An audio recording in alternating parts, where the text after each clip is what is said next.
There are way too many people now that after they got a sample of communism, they're addicted to it. It's not even a creep of communism anymore.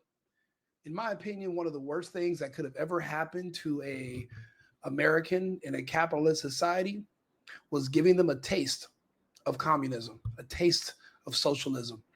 That's what we had during the lockdown, especially if you were on the West Coast, California, Nevada, Washington State, Oregon. Our lockdown lasted until 2023, where we didn't have to pay rent, we didn't have to pay electricity, we didn't have to pay water bills, we didn't have to pay for the gas bill to your home.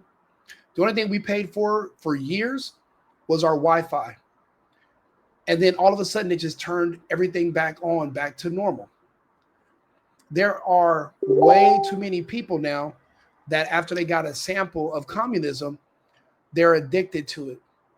So now all of a sudden, these mayors who think that they are kings are now popping up offering to give away free stuff and to stop and start things that they cannot afford to do in the first place. And you're wondering why. It's because the way it translates into the people is free stuff for nothing. So it's like they're selling pipe dreams to people who are itching for another sample of that communism they got during the lockdowns. I don't know what these mayors, who the fuck they think they are. You got Mondami in New York talking about he's going to double the taxes on the rich from 1% to 2%. He's going to offer free bus rides and faster buses. And if the buildings aren't maintained or upgraded to their standards, they're going to take them. So you got this idiot, the new mayor, this new lesbian mayor in Washington State, in Seattle. She's now saying everything but the truth.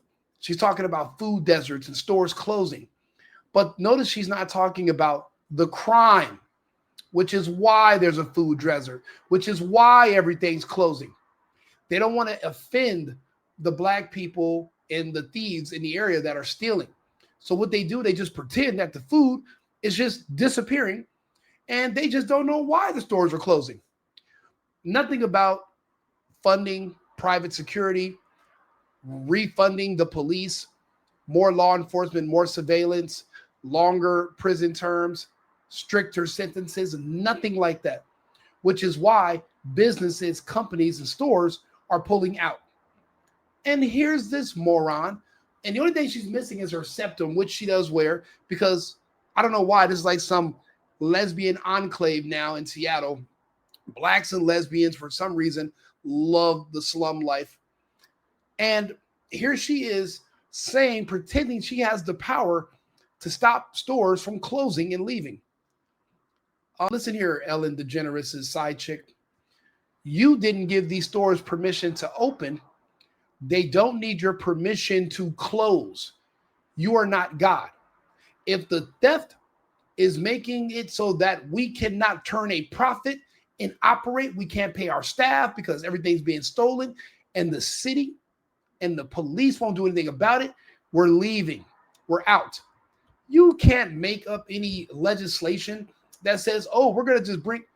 No one's going to want to do business there because you don't enforce the laws. Well, what if they open up a bodega? They could open up a little mart. Anything you open, people will just walk in and steal. They're communists. Even a state-run grocery store, unless you hold all the food in the back, you have armed guards in the front, and you have to give them a list, and they go get the groceries for you, then people are going to steal from there too, because you guys have created a communist commune in these areas. Remember, Chaz was also in Seattle not too many years ago. Remember the autonomous zone where people were in there just getting killed and fucked up and all kind of craziness? Yeah, that was in Seattle. And no, remember how the feds and the police didn't immediately rush in there? That place was open for a while. That's a taste of communism. That's a taste of lawlessness.